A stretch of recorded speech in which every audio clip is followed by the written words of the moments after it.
Let's set the scene. Imagine you're the British Empire at the beginning of 1941. The situation isn't looking too good. In Europe, Nazi Germany has conquered several countries and defeated France, your biggest ally. In Africa, you're stuck in an endless tug of war with the Italians and Germans that really isn't going anywhere. In Asia, Japan has invaded China and is eyeing up your colonies in the east. You know that it's only a matter of time before they attack. Churchill has made it very clear that you will fight to the end, no matter what the costs may be. And with the Americans still asleep, you're forced to tighten your belt. Prioritize your limited resources as much as you can if you ever wish to actually start winning and turning the tide of this seemingly hopeless conflict. So what do you sacrifice first? Well, your dominions. It's time that they learn how to fend for themselves and develop their own weapons. Canada develops the Ram, basically a knockoff Sherman. South Africa managed to throw together a couple armoured cars. India isn't really in a position to add much, and New Zealand throws up this joke, the Bob Semple, that's since been absolutely memed to death. But Australia, of all places, manages to pull off probably the most impressive Dominion tank project of them all, gifting the world the glorious chode of the Sentinel tank.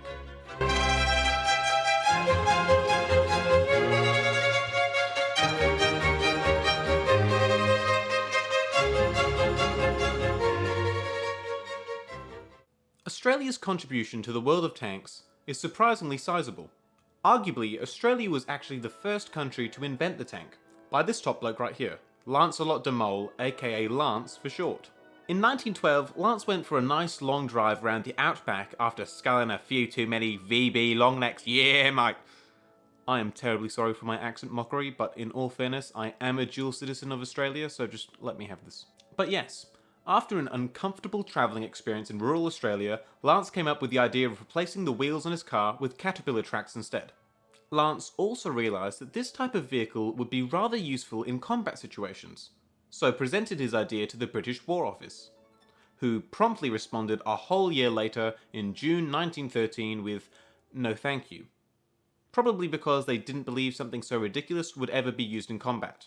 But then the next year, World War I broke out, so Lance tried again to sell his idea to the War Office, who again declined. This time was probably just because the British didn't like the idea of an Australian telling them how to run a war.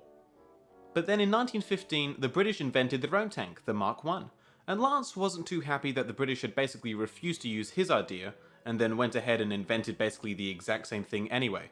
Lance would eventually push his claim against the government, and a royal commission would formally recognise that Lance's design came first, rewarding him with £987 in 1919, which Wikipedia tells me is nearly $50,000 in today's money, so Lance mate did pretty good for himself. But all this goes to show that the idea of an Australian domestic tank production wasn't an unachievable or ridiculous idea. During the 1940s, that is, not today of course with the slow, agonising death of Holden in 2020.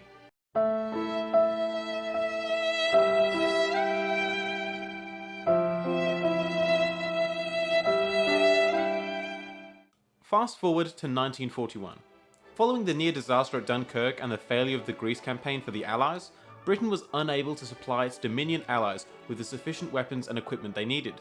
The rise of Japan in the Pacific also put further pressure on the Australian war planners to expand Australian domestic war industry rather than relying on British manufacturing. Therefore, in late 1940, it was decided that Australia should embark on its own tank project that would be of an independent design but built in line with the British armour doctrine, the idea that tanks should be categorised into cruiser and infantry tank variants. Design for the Sentinel began in November 1940, with Australian engineers travelling to both Britain and America to study various different designs. It was determined that the Sentinel would be a cruiser tank, capable of faster speeds with light armament. The original design included the possibility for the tank to be equipped with either a 2-pounder or 6-pounder main gun. However, only the 2-pounder variant was ever built in large quantity. The design of the Sentinel's hull was to be based on that of the American M3 Lee, which was still in prototype phase at the time, but it would have one key difference. The Sentinel would be the first tank ever to have a fully cast hull, meaning that the hull was built as one single piece rather than several riveted or welded together metal plates. The same was done for the turret as well.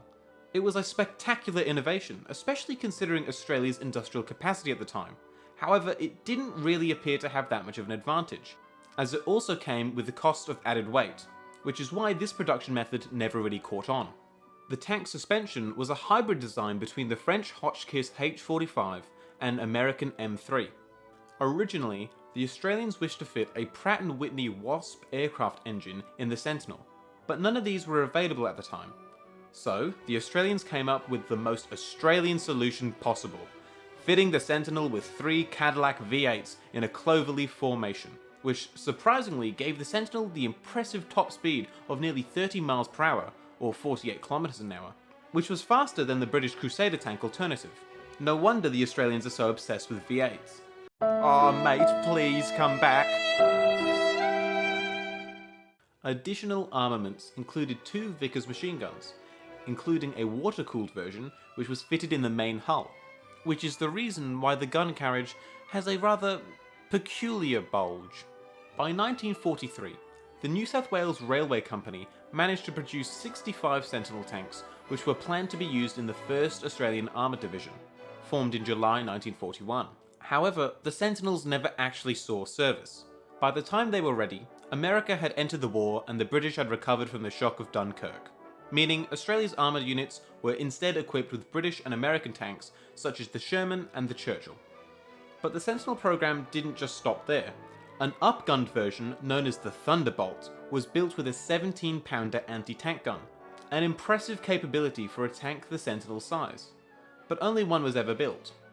All 66 tanks combined were mainly used as training vehicles, as well as being briefly used in the 1944 film Rats of Tobruk, where they were painted grey to portray German tanks since no one really recognised the Sentinel at the time.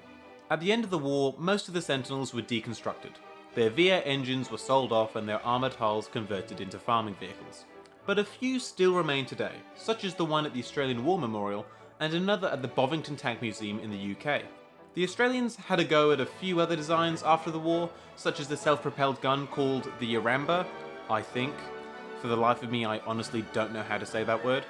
But the Australian tank industry did ultimately die off following the end of the Korean War. In conclusion, the Sentinel was a very impressive design that came from a country that had little to no experience with heavy war industry, but gave it the classic Aussie try and said, "She'll be right, mate," in the face of imminent danger. And that brings our video to an end.